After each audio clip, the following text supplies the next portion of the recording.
माता गौरी की कथा। श्री दत्तात्रेय जी कहते हैं, परशुराम अनंतर इस प्रकार कामदेव ने देवी से अति महत्तर वरदान प्राप्त कर मनुष्यों, अमर्त्यों, असुरों, यातुधान, राक्षसों, किन्नरों, यक्षों एवं किम पुरुषों को अपने वश में कर लिया। अब कालांतर में कामदेव महादेव को जीतने की इच्छा से जाकर उनके क्रोधाग्नि से जलकर पतंगे के समान जलकर भस्म हो गया। हे राम, यह कथा मैं तुझे कहता हूँ, तू अत्यंत मन लगाकर सुन। दाक्षायणी गौरी होकर पिता दक्ष के यज्ञ में अपने पति भगवान महेश की निंदा सुनकर भस्म हो गई। वह भगवती गौरी आकाश मात्र रूप हो जगत में विराजमान रही। अनंतर बहुत काल बीतने पर जब पर्वतराज हिमालय ब्रह्मा जी के पुत्र नारद से मिले, उठकर उसने देव ऋषि को भक्ति पूर्वक अभिवादन किया। उसने देव ऋषि को पाद्य, अर्घ्य, पुष्पमाला, हार आदि आलेप वस्त्र और आभूषणों से पूजकर अत्यंत स्वादिष्ट भोजन से तृप्त किया। इस प्रकार भली भांति पूजित परम सुंदर सभा के बीच में बैठे देव मुनि को पर्वतराज ने कहा, हे देव ऋषि, वर्तमान समय में पृथ्वी पर मैं आपके दर्शन से धन्य हो गया हूँ कि आप जैसे महर्षि के द्वारा मैं दीन सेवक बन सेवा परायण हूँ। हे भगवान, आप मुझे बतलाइए कि आप कौन से भुवन से आए हैं। आपका मुझे आज दुर्लभ दर्शन मिला है। अब कहाँ जाने की आप इच्छा करते हैं?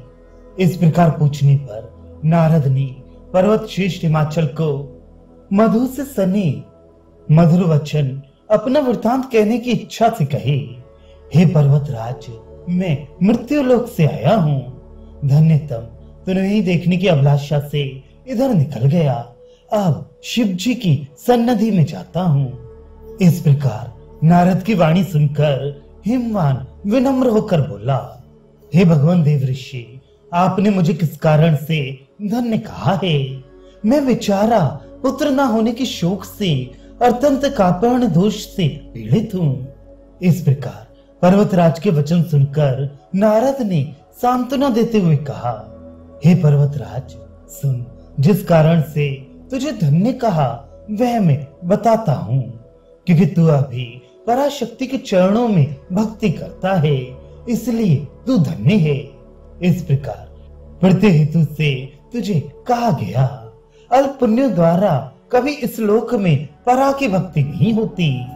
जिसे ब्रह्मा, विष्णु और रुद्र आदि दिन रात पूजते हैं, वह परमा शक्ति है जिसमें सब कुछ प्रतिष्ठित है।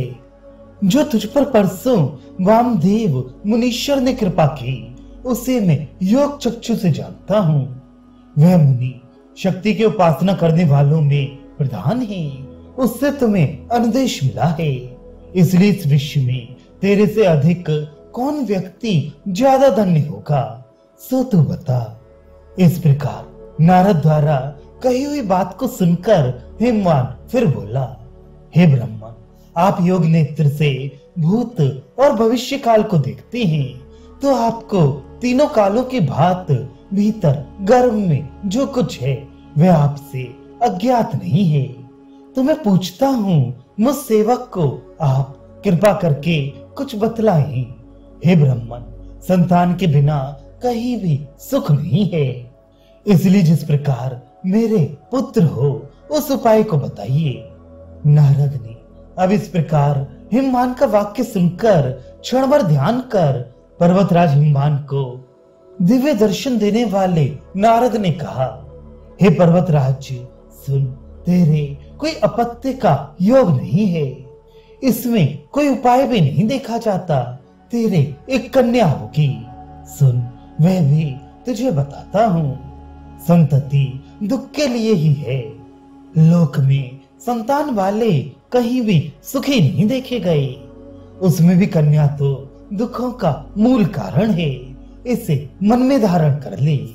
हे पर्वत, यदि वे परमा शक्ति तेरे ऊपर कृपा करे तो कन्या भी सुख के लिए होगी, इसमें कोई संदेह नहीं।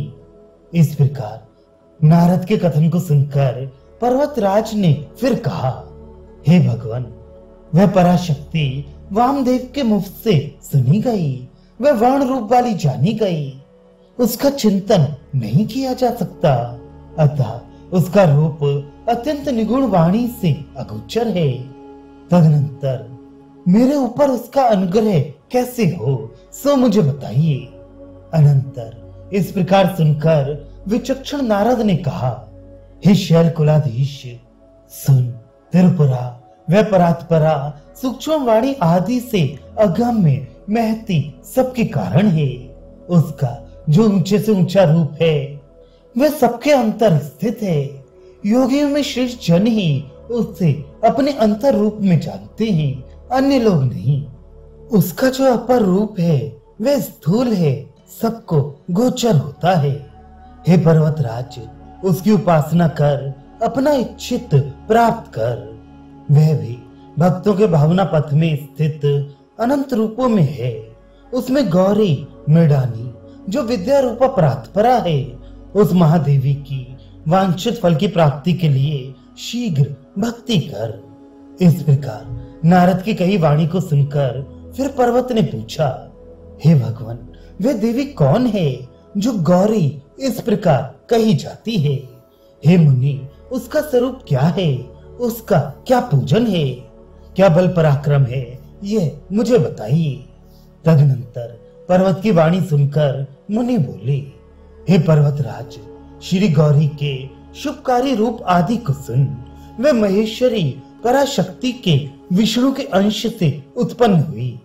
वे नील आभा वाली, सिंह पर आसीन, शंकर सती, त्रिनेत्रा, चंद्रशेखरी अर्थात चंद्रमा जिसके बालों के जुए में स्थित है, खड़क, खेटक, शूल और मुदगर को अपने हस्त रूपी कमल में धारण किए हुए है, जिसके आश्रय से भव शंकर कल्प के अंत में रचना का संहार करने पर वह कहीं भी मन में ग्लानि नहीं रखती है। इस प्रकार के समाचार वाली देह नाश के कारण मात्र से दक्ष की पुत्री हो, पति की निंदा सुनने से अपने देह को भस्मसात कर व्योम रूप में स्थित हो, देवता गण द्वारा प्रार्थना की जाने पर भी आपके देह को नहीं चाहती। हे नगपति, उसके बिना त्र्यंबक अत्यंत दुखित हैं। उस परमा की आराधना कर अपने प्रियाभिलाषित वस्तु की याचना करो। हे पर्वतराज, आप मेरी कन्या हो, इस प्रकार कहकर ठोस परम शोभन तो कन्या रूप के साथ लोक में पूज्यतम और देवगण से स्तुति करने योग्य बनेगा। तब तो महादेव का ससुर है, इस प्रसिद्धि को प्राप्त होगा। हे नगश्रेष्ठ, पराशक्ति गौरी को प्रसन्न कर, इससे तेरा सौख्य, यश और बल लोक में सर्वत्र होगा।